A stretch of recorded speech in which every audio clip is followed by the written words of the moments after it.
Skulptura u Parikali, pograničnom gradiću, mnogi smatraju najčudnijim mjestom u Finskoj. Lokalni samouki kipar ovdje je pola stoljeća izrađivao kamene skulpture čudnih očiju, koje navodno imaju i ljudske zube.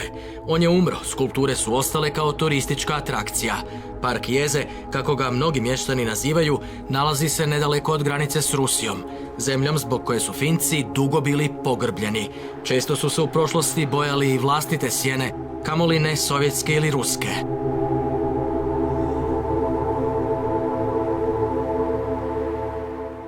Russian information war was based on inevitability of Russia, that it is mighty, it is strong, that it has quite a lot of resources. That was kind of a thing that they were putting out through different channels, and to a large extent we believed what the Russians were saying, and that was naive, that was risky. Na ratna razaranja u Europi 21. stoljeća Finci su odgovorili jednoznačno: želimo u NATO. Kremlj je poručio da će takav scenarij, o kojemu Finci potiho razglabaju još od raspada SSSR-a, izazvati snažan ruski odgovor. The question is, if Finland is attacked, do you think that we should take armed resistance even if the end result is unsure, meaning that we might lose? 75% said yes. Only 1% says that they don't want to Finland to take armed resistance, and 85% of the people say that they are willing to do within their own capabilities. Sada je za Fince put samo jedan, vodi isključivo na zapad. Novo normalno na finski način, uz ključnu riječ njihova nacionalnog bića, Sisu. Sisu, in other words, determination. It means that we never give up. We never give up, that's clear. And that gives us strength every day. Very important thing for us. It's a mental state of mind. It's something you have to struggle all the time. You have to beat the winter. You have to beat the big neighbor that you have. We have to, somehow survive here in the north. So it's also something very genetical. We get it from our mothers when we are born and from our fathers.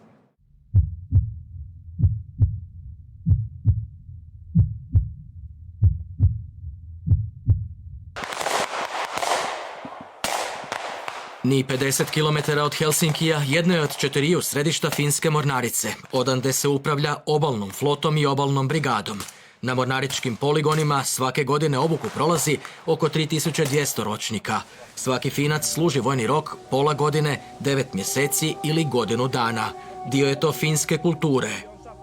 Our defense system, this general conscription, large reserves, but also some very high-end state-of-the-art key capabilities. That package seems to work. It's quite efficient and economical to maintain, and it meets the requirements for the current security situation.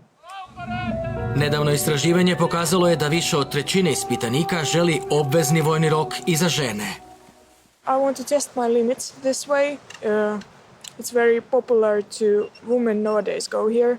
There are a lot of women, more women that there have been in past 10 years or so. And also I was thinking that it may be fun, and it is. Finland was born in a civil war, so I think it's kind of been a part of our culture that every man serves. And, it's very important to keep our country safe, and it's really a part of our national pride. Dok su Švedska i Poljska primjerice nakon kraja hladnog rata ukidale obvezno služenje vojnog roka, Finska ga je zadržala.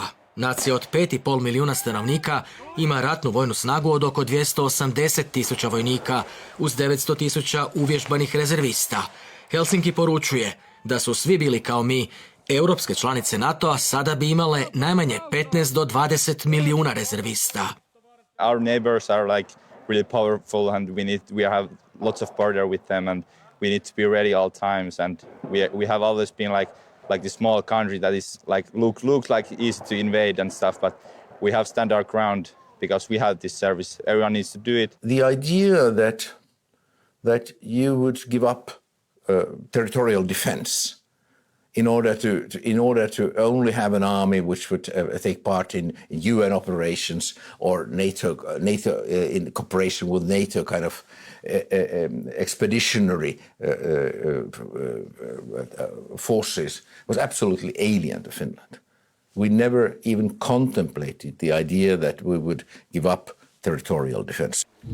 Imperativ u podsvijesti svake generacije bio je izgradnja nacionalne obrane u kontinuitetu, jer puno je skuplje za malu zemlju stvarati je ispočetka kad to zatreba.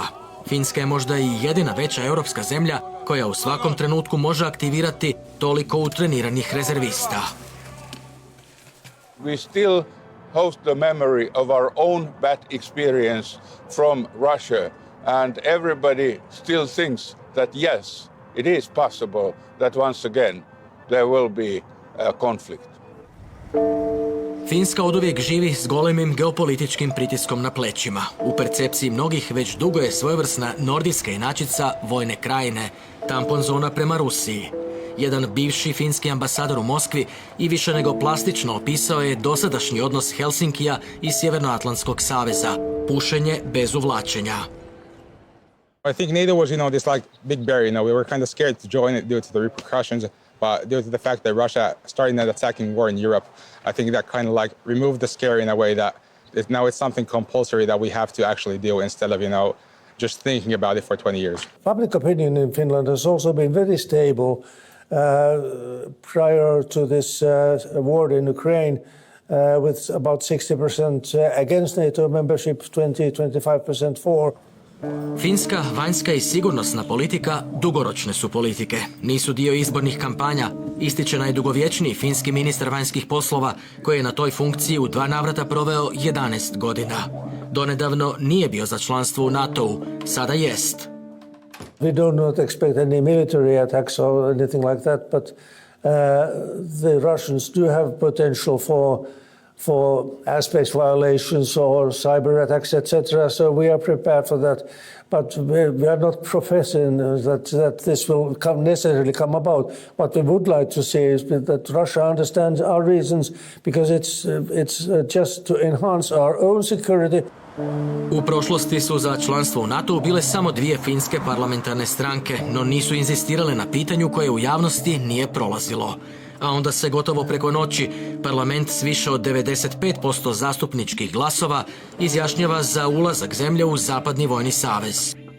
After the invasion and accession to Crimea, the Finnish political elite decided that it has 2 options. The first option is to strengthen our own national military and keep the door open to NATO.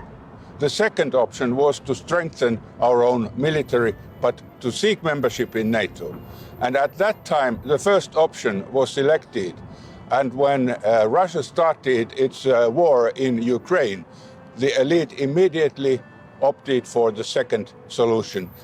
It didn't take more than 3 weeks to change this consensus. A total change of Finnish foreign policy, and the reason is Putin's war. The fact that Russia attacked a neighboring country. With this, Russia destroyed its relationship with the West, including with Finland. There's no way going back. There's no way to think about business as usual. There's a break in relations and a break in trust. S Rusima su Finci kroz povijest itekako ratovali. U posljednjih 1000 godina u raznim povijesnim okolnostima čak 32 puta. Najveći ožiljak na psihi nacije ostavio je Drugi svjetski rat, kada je Finska sa snažnom sovjetskom armadom ratovala 2 put. Nakon više od 3 mjeseca žilovog otpora, brojčano znatno slabiji, izgubili su poznati Zimski rat. 11% teritorija i 1/3 predratnih ekonomskih resursa uz 26.000 poginulih vojnika i civila. Ali izborili su mirovni sporazum s SSSR-om i ostali neovisni. Sovjeti ih nikad nisu okupirali. Nacija koja se stoga danas lako poistovjećuje s Ukrajincima ne ostavlja mjesta dvojbi. Mi smo spremni.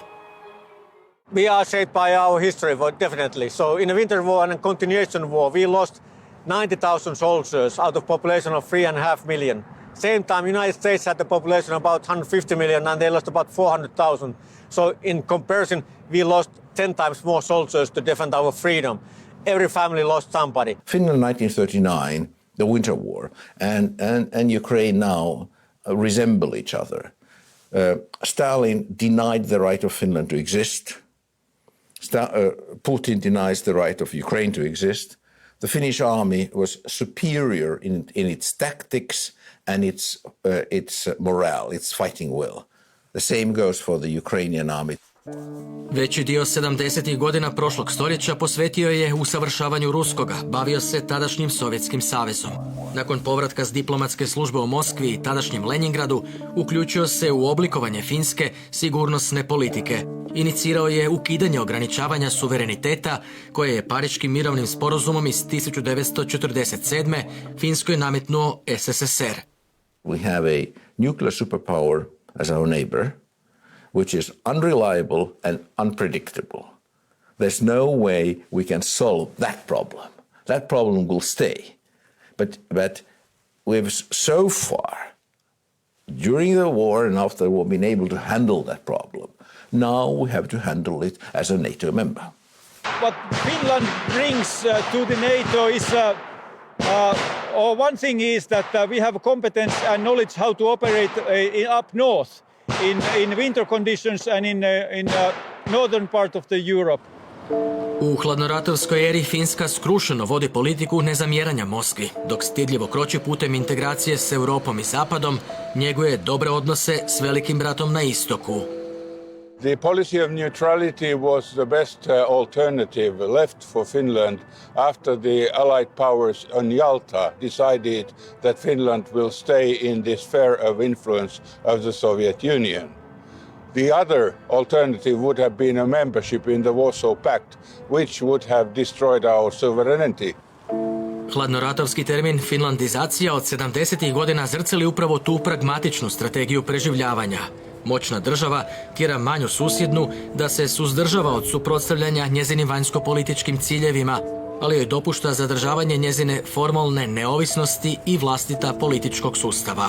U finskom slučaju uključivalo je to i sovjetski utjecaj na formiranje vlade u Helsinkiju, ali i ograničavanje slobode govora, s obzirom na to da su stvari vezane uz Moskvu među domaćim političarima i medijima bile temeljito pročešljane i autocenzurirane, do mjere koje je čudila i sovjetske lidere. Finlandization, always had to remember, there was a West German curse used against Willy Brandt. There was kind of the opposition to Ostpolitik was saying that you're going to be Finlandized. And we, as you rightly put it, we don't like the expression because it uses the good name of our country. And it never described Finland. But the fact is that we had to arrange ourselves with the superpower next door. Soviet Union reserved the right to interfere in the foreign policy of Finland and in the domestic affairs of Finland. So Finlandization was negative influence, meddling in Finnish democracy. So it is really badly looked upon in Finland, and we don't recommend that to anybody. So Ukrainians can have their own way, but let's not adapt Finlandization. Tek 1992. napušten je sporazum o prijateljstvu koji je Stalin zapravo nametnuo Finskoj, a koji je u mnogome ograničavao njezin suverenitet. I sa Stalinom, ali i s Brežnjevom i Hruščovim, Finci su morali hodati po jajima i birati pametno bitke koje vode, ako ih uopće vode. That demanded diplomatic skill and also kind of a discipline. And this discipline described the Finnish relationship to Russia, to the Soviet Union, but also how we approached Western Europe. We did not miss a single train. We joined the EFTA arrangement, which was British-led, and we joined the EEC by signing a free trade agreement. So we took every single step. And when the world changed, just like it has changed now, when the situation in Europe changed, just like it has changed now, we joined the European Union. Dok je za Švedsku ulazak u Europsku uniju sredinom 90-ih primarno bio ekonomsko pitanje, Finska je ulaskom u EU iskoračila u sferu solidarnosti Zapada i prestala biti neutralna. To više nitko nije mogao preispitivati, kamoli tih godina slaba Rusija. For Finland, it was of course also economic, very much an economic issue, but it was mostly security policy. joining the homecoming into the Europe where we always have, which is our home. We've always felt to be part of Western Europe. Ovo sklonište u mirnodopsko doba dijelom služi kao podzemna garaža, dijelom kao sportski centar. Finski zakon o civilnoj obrani kaže da sva skloništa trebaju biti stavljena u funkciju u roku od 72 sata. Njihova raširena mreža počela se graditi još 40. godina prošlog stoljeća. Ovakva skloništa mogu pružiti zaštitu od gotovo svake vrste napada, uključujući i kemijski. Imaju stalnu opskrbu vodom i zrakom, čak i bežični internet. Neka od njih i napredan sustav ventilacije koji može filtrirati radioaktivne čestice. In Helsinki we have approximately 5,500 individual shelters, and we have sheltering places for one person over 900,000 places. So we are, as Helsinki is 650,000 strong, we have plenty of sheltering places. Every new house, building house or big building block in Finland has to have a nuclear safe security facility. Even now, it is expensive, but we will still do it because we are going to survive. Ulaskom Finske u NATO, granica članica Saveza i Rusije i više će se nego udvostručiti na 2600 km. Pola od toga otpada na Finsku. Duž kopnene granice Finske i Rusije duge čak 1344 km, 9 je graničnih prijelaza.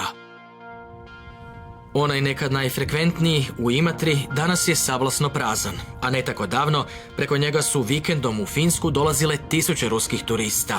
Uz veliku potporu javnosti, Finska je posljednja u Europskoj uniji ukinula turističke vize ruskim građanima.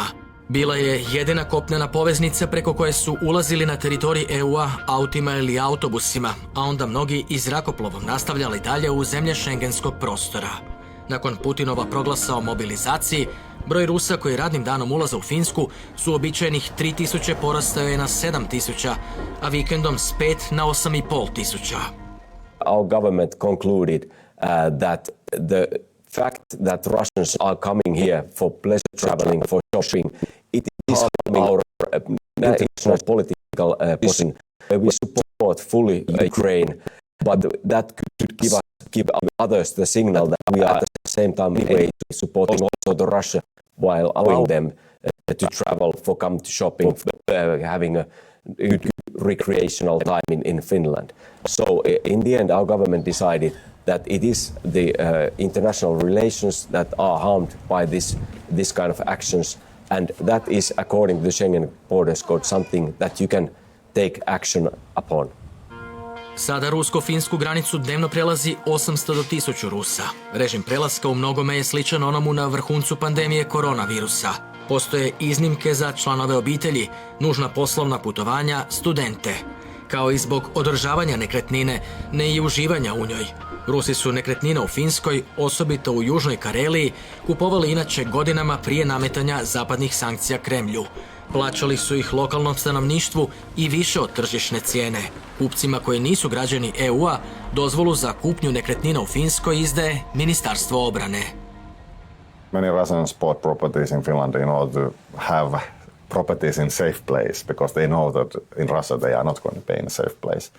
But of course that can be also a security issue, and the Finnish authorities are looking into those cases and evaluating whether or not that is strategically important location. And there's a Finnish law that allows the defense forces to intervene in these deals, and they can be confiscated. There are those normal properties or tiny flats or summer cottages. It's one thing, but the other thing is those oligarchs who own very important subjects here in Finland. So it should be considered as a safety threat. Istok Finske itekako će osjetiti spuštanje nove željezne zavjese na starom kontinentu. Prije pandemije koronavirusa u Lappeenrantu je u prosjeku znalo dolaziti i do 4000 ruskih turista u dnevni shopping. Kada je rublja bila jaka u odnosu na euro, između 2012. i 2014. u najveći grad jugoistočne Finske dolazilo je toliko njih da je pokrenuta internetska stranica na kojoj su objavljivali registarske oznake nepropisno parkiranih ruskih automobila. the impact of the Russian customers was very important for our region. To put it in figures, it meant 1 million euro per day that the Russian customers consumed here when it comes to retail and accommodation and restaurants. Ruski mentalitet upoznao je dok je studirao za inženjera u tadašnjem Leningradu. U Finsku je stigao 1991. nakon što se oženio Finkinjom. Od vlasnika skromnog buvljaka, nekad radeći 16 sati dnevno, nudeći zapadne proizvode ruskim turistima, ovaj Sirijac dogurao je do vlasnika nekoliko trgovina, uključujući i veliki trgovački centar uz granicu, u kojemu su donedavno naveliko kupovali Rusi. Prije pandemije imao je 65 radnika, sada ih je 15, jer 4 paketa državne pomoći poduzetnicima bila su kap u moru. Zabrana dolaska ruskih turista u Finsku bacila ga je na koljena. Promet u trgovini sada je 90% manji. The tourists, they are buying, let's say, everything. And it was a good situation for them because they find here, let's say, better quality and cheaper price. But Finnish who are traveling for refilling their tanks with the fuels, they are much less than the Russian tourists. Sablasno prazan je i parking ispred trgovačkog centra Car, otvorenog 2018. tik do jednog graničnog prijelaza, prvenstveno za ruske kupce. Vlasnici su morali proglasiti bankrot. Vlada mora izmisliti novi ekonomski model za ovaj dio zemlje, to je sada sasvim jasno. I don't think that anybody in Finland anymore thinks that we are building the economy based on Russian tourism. So that is a sacrifice, and of course the Finnish government then has to make plans for the border regions. But now when we are joining NATO, the border regions and the livelihoods there becomes a security issue. So it is a high priority that we are going to make sure that those border regions remain solid in the future. Ovako danas izgleda željeznička postaja u malome pograničnom naselju Vajnikala, oko kilometar udaljena od granice. Potkraj ožujka privremeno je ukinuta linija brzog vlaka koji je godinama 4 puta dnevno prevozio stotine putnika između Helsinkija i Sankt Peterburga za samo 3,5 sata. Kolodvorski kafić sada posjećuju uglavnom pogranični policajci. Nekad je vrvio poduzetnicima i turistima. Preživjeli su koronu, ali ne i rat u Ukrajini. Train stopped again and we lost around 60% of our customers because we relied heavily on the passenger train traffic. We lost the passengers, we lost the train crews, we lost all the ancillary people who work with that. So that was a big blow. And after that we were sort of hanging on, but then they announced that the cargo traffic is going to stop as well to Russia, and that means that they're gonna essentially make the rest of our customers go away. Nekoliko mještana koji se vrate ovamo nije dovoljno da posao opstane. Do kraja godine stavit će ključ u bravu i 4 stoljeća postojanja obiteljskog biznisa postaće prošlost. Vila je rođena u Vajnikali, koja je nekad bila samodostatni gradić. Depopulacija je ipak učinila svoje. Kafić u kojemu je još kao dijete pomagao majci u kuhinji, a radi u njemu od svoje 18. ostao je jedino mjesto susreta lokalaca. I've always had Russian trains go rumble around here. We've had Russian tourists come and go, and Russian truck drivers would bring cargo to the cargo terminal. It was every day, you know, it was normal. Nobody really thought about it twice. And because I've Russian family in Russia, I have relatives there. So it was even more normal for me because I'd go visit them all the time. So this was a really nice place for a person of my background to live in because it would be so easy to travel there. But now I haven't been able to visit them for 3 years. But thankfully we have information technology solutions that we can keep in touch. Ovo područje ima dodatno znanje kako poslovati s Rusima. U Južnoj Kareliji vole reći da su s godinama s njima pronašli istu frekvenciju. Pridonijela je tomu i ovdašnja ruska zajednica. There are some 3,000 to 4,000 inhabitants here with Russian origin. They are mainly twin citizens in a way that they are both Finnish and Russian nationalities. Well, they are just ordinary citizens as we are, working here. Their kids go at school here. just ordinary life. They have been adjusting to the Finnish way of living. Давайте сейчас проверим ваше домашнее задание. Ruski je prvi jezik u školi istočne Finske. Prije 25 godina osnovali su je političari iz 3 južnokarelijska grada u kojima je i danas prisutna. Ovu školu pohađaju mali Finci koji žele naučiti ruski kao strani jezik, kao i mali Rusi, djeca iz miješanih ili ruskih brakova, koji nastavu slušaju na materinskom jeziku. Od početka rata u Ukrajini povećan je upis djece koja su se s roditeljima doselila u Finsku iz Rusije, a koja finski tek počinju učiti. Nekad je omjer postotka finske i ruske djece bio 70-30, sada je 60-40 u korist malih Rusa. Škola istočne Finske privatna je škola, nije u sustavu gradskih škola. Školarine nema, financira je naime Ministarstvo obrazovanja, jer ima poseban zadatak poučavati ruski i rusku kulturu. The general attitudes probably have some influence on the school or wanting to have Finnish children attending this school. But at the moment we haven't noticed any difference because, but again, we are starting to apply children in January 2023 again for the first grade and preschool. So that's meant to be seen, but I hope that the Finnish parents are educated enough to know that learning the language and learning the culture is completely different from the political point of view that you are supporting the system of a certain government. Katri Antila, profesorica je ruskoga i engleskoga. Studirala je u SSSR-u, dio radnog vijeka provela u Rusiji. Reći će da je maltretiranje ruske djece u finskim školama bilo i prije, pa su prebacivana u školu kojoj je na čelu. Rat u Ukrajini stavio je pred nju i kolege nove izazove. I have a lot of Russian-speaking teachers. They are originally from Russia. They have been living in Finland for 20 years, 30 years, 15 years. And some of them, they have told me that for example, when they say kiitos in Finnish, which is thank you, in a shop, and somebody hears that they have a foreign accent, they start shouting at them that do you love Putin? And it's very uncomfortable for them. But this is now increasing a lot, that those Russians living in Finland, they feel the hate from the other citizens towards them, Finnish citizens especially. Fortunately, Finns are quite educated, and most of them, they know that the normal person has nothing to do with what the Russian government are doing. But I have heard some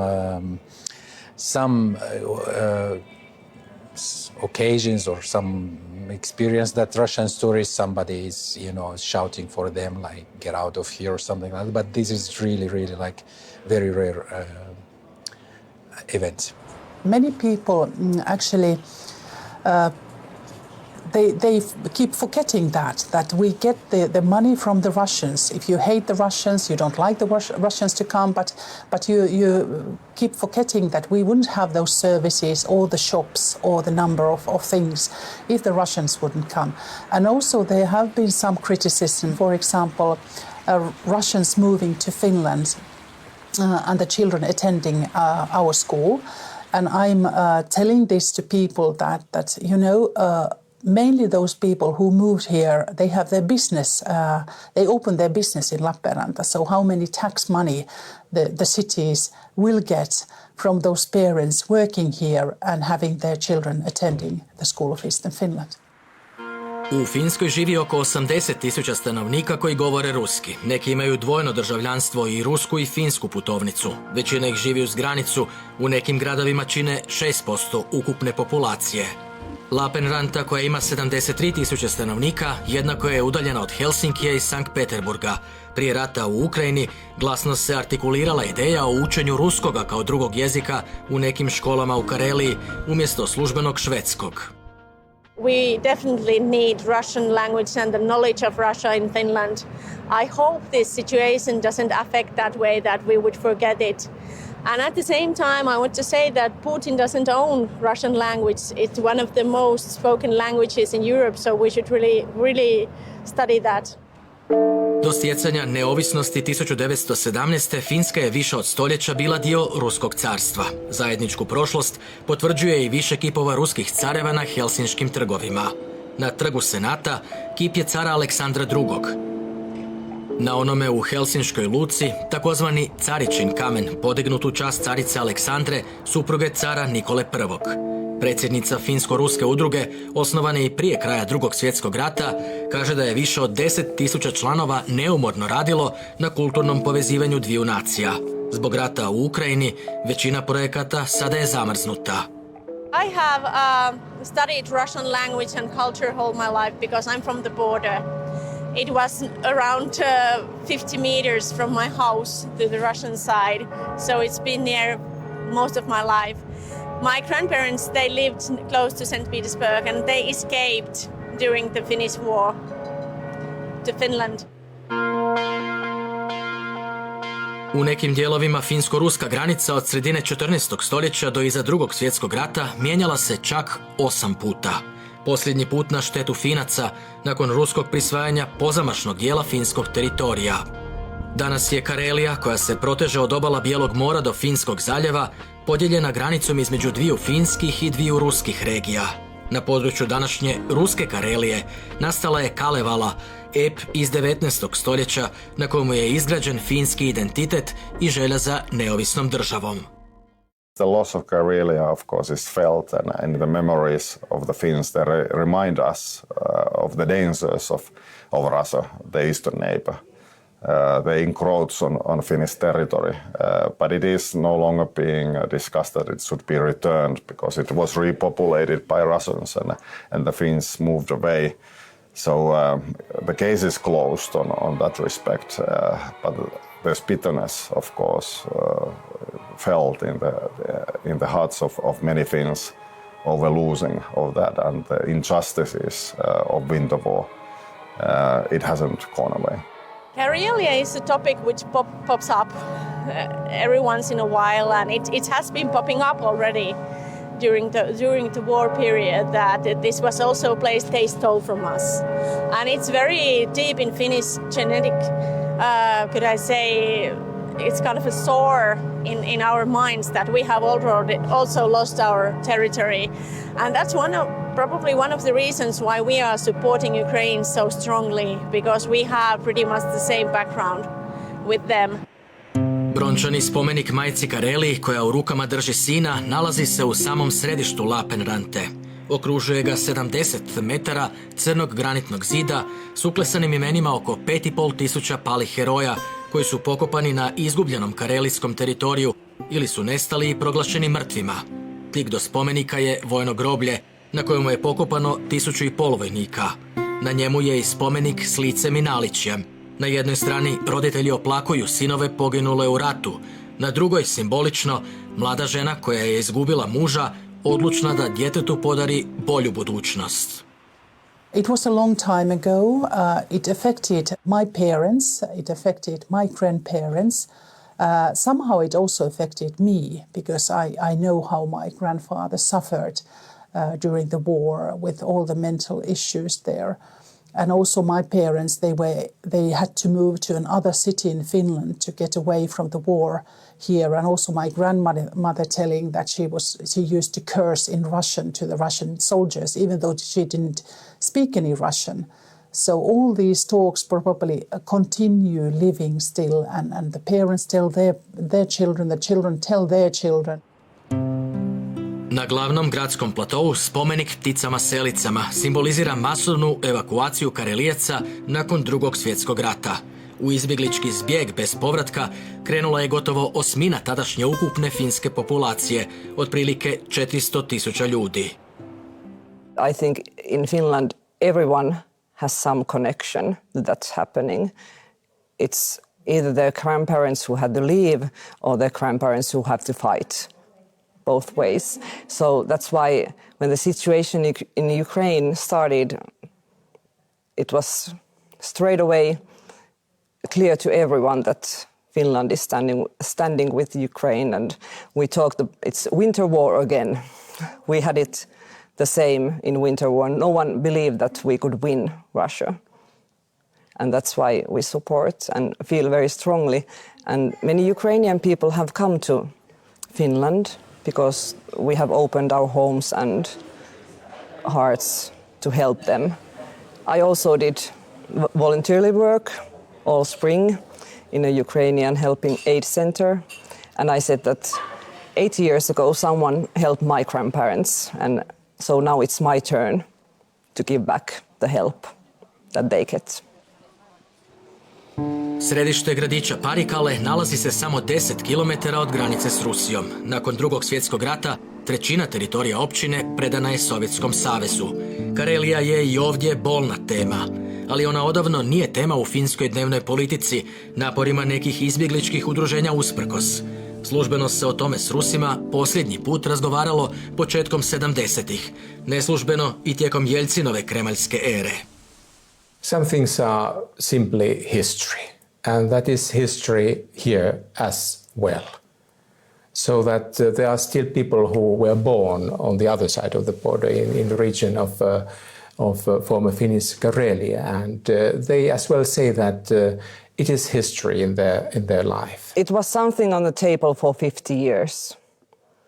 It was on the table, I think, all the time in all the discussions, and many people of my grandparents' age, they lived their whole life talking about when we get Karelia back, so we can move there.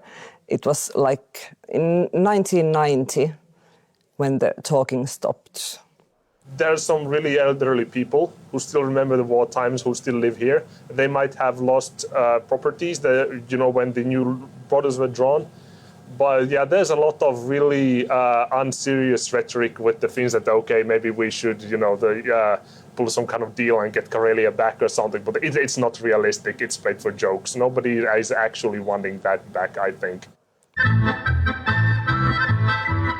Danas u Finskoj živi oko 1 milijun stanovnika karelijskih korijena. U Finskoj karelijskoj udruzi, osnovanoj odmah nakon Zimskog rata, do početka 60-ih riješili su egzistencijalna pitanja izbjeglih Karelijaca, a potom se posvetili očuvanju svega kulturnog nasljeđa. Karelijski jezik danas govori jedva 5000 Finaca. Starije generacije donedavno su zdušno radile na razmjeni mladih s ruskom stranom. In our groups, there are many children that one parent is from Finland and the other parent is from Russia. There are many families that have two nations, so the movement in the border has always been back and forth.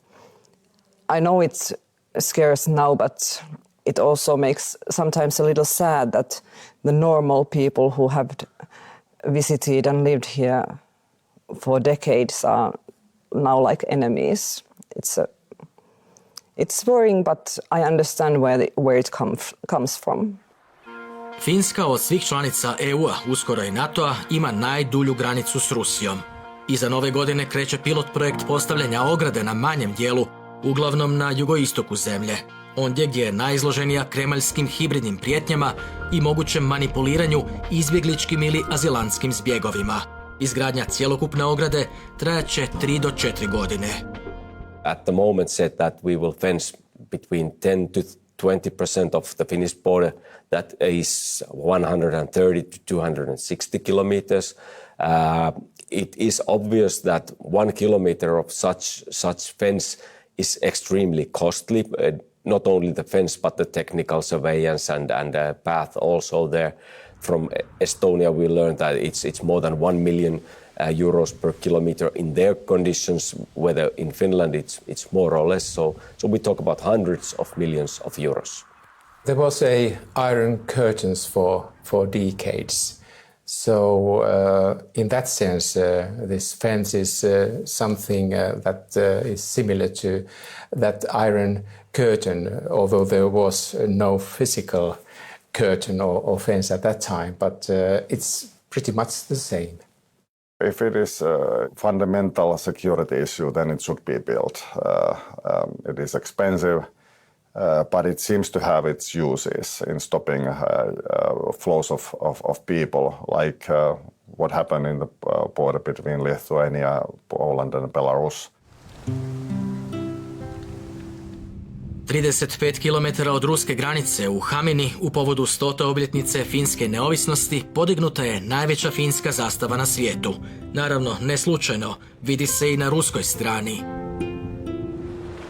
U luci Hamina, iz koje je donedavno išao tranzit robe za Rusiju, počeo je s radom prvi i jedini finski LNG terminal izravno povezan s nacionalnom plinovodnom mrežom. Trebao bi dijelom zamijeniti dotok ukapljenog plina iz Rusije.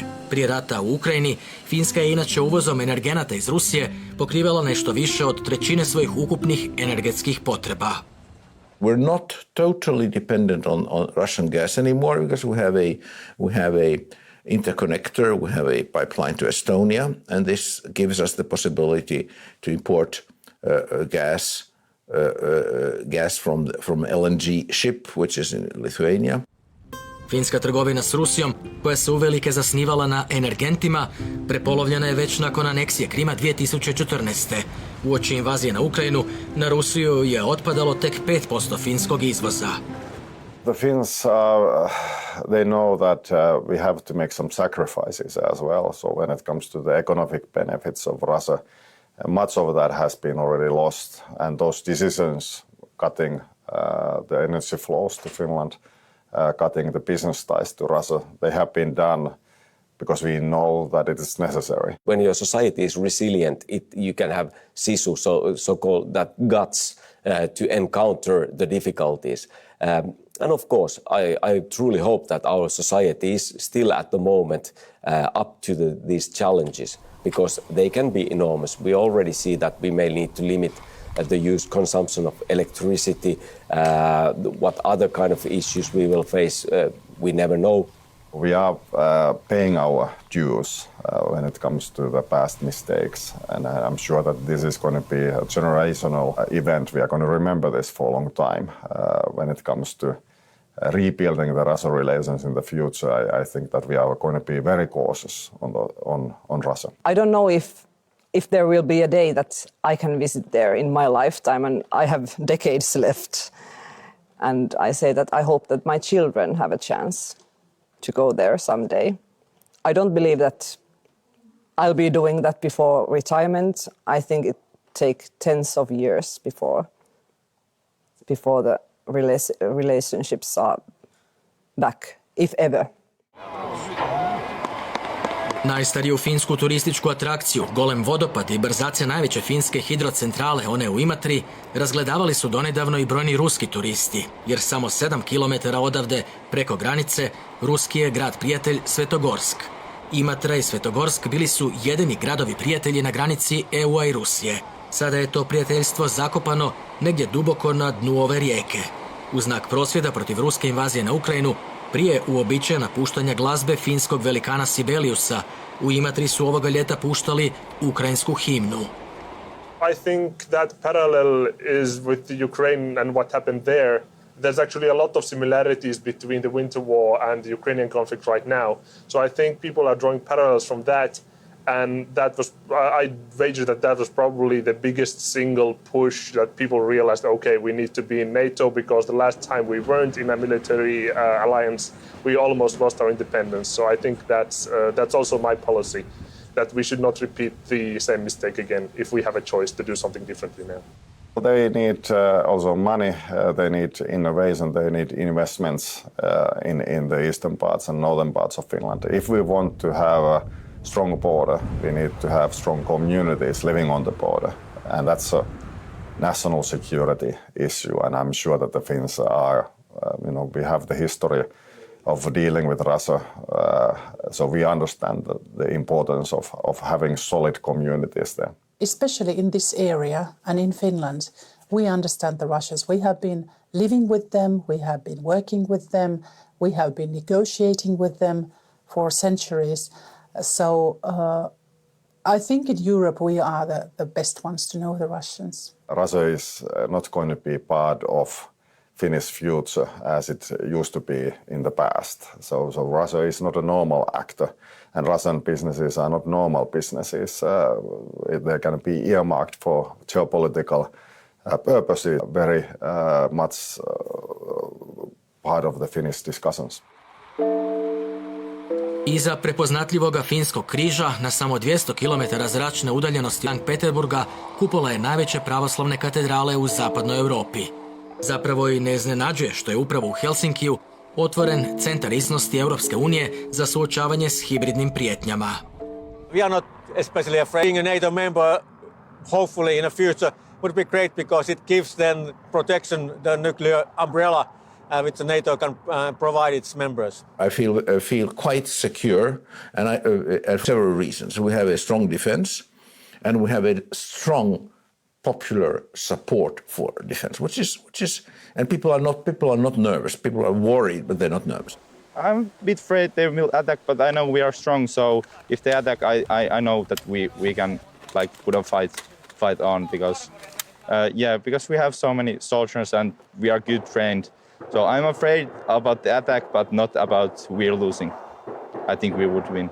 Due to the geopolitical reasons going on, I don't think Russia will be capable of attacking Finland anytime nearby. So maybe like in 10-15 years, depending on how the world turns out, there might be some kind of new threat. But, with Ukraine going on and Russia not really doing too much out there, I think we're pretty safe right now.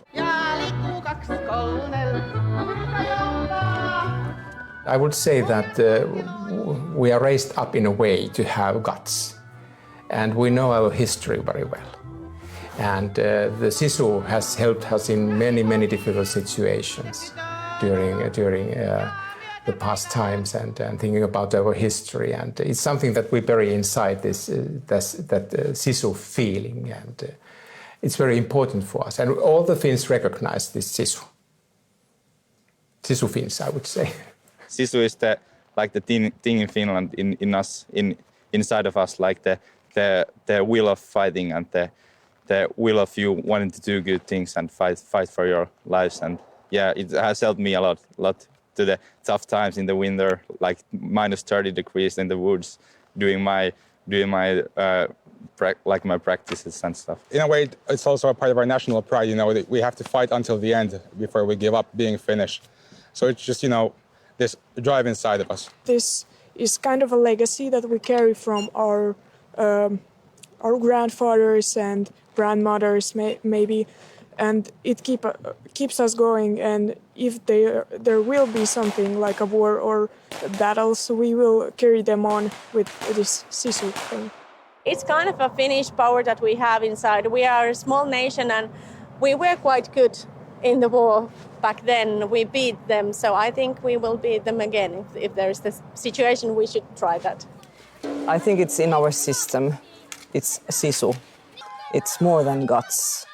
Sisu is that you believe in yourself, and when you see an obstacle, you go through it. Not under or over, but through it. And you never fell down. Even if you have fallen down, you get up and say that, God damn it, I go again. Ovako je Helsinki obilježavao 100-godišnjicu finske neovisnosti 2017. Iz perspektive starih europskih nacija to možda zvuči malo, ali naciji s povijesne i geografske vjetrometine više od stoljeća odoljevanja svakoj vrsti naleta čini se poput vječnosti. Sva finska povijest može se sažeti u jednu riječ, Sisu, i preživljavanje, pragmatično, uz sposobnost čitanja ruskog uma bolje od drugih, i prije i poslije članstva u NATO-u.